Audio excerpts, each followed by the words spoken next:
नमस्कार. आजची बातमी. श्रीगोंदा तहसीलदार यांच्याकडून उपोषण अर्ज दाखल करून घेण्यात टाळाटाळ.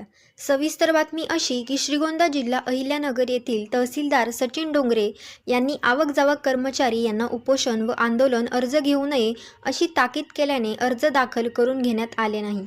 याबाबत नायब तहसीलदार व तहसीलदार यांच्याशी पत्रकार यांनी संपर्क साधला असता त्यांनी सांगितले की आम्ही अर्ज दाखल करून घेणार नाही व जर कोणी पोस्टाने पाठवले तर मी नोटीस बजावून पोलिसांना सांगून जेलमध्ये टाकून देईल.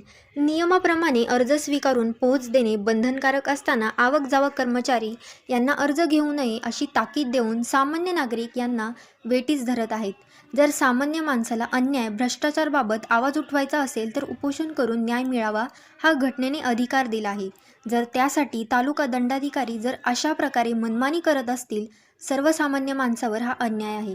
त्यामुळे तहसीलदार यांच्या मनमानी विरुद्ध तसेच त्यांच्या कार्यक्षेत्रामध्ये वाळू, माती, मुरुम, खडी, डस्ट, वीटभट्ट्या हे अनधिकृत चालू आहेत. त्यासाठी सामाजिक कार्यकर्ते उपोषण करणार असल्याचे निवेदन देण्यात येत होते. त्यांनी ते घेतले नाही, त्यामुळे पोस्टाने पाठवले आहे. याबाबत जिल्हाधिकारी तसेच मुख्यमंत्री व महसूल मंत्री यांच्याकडे नागरिक तक्रार दाखल करणार आहेत. अर्जाची दखल घेतली नाही तर आझाद मैदान येथे मुंबई येथे लवकरच उपोषण करणार आहेत.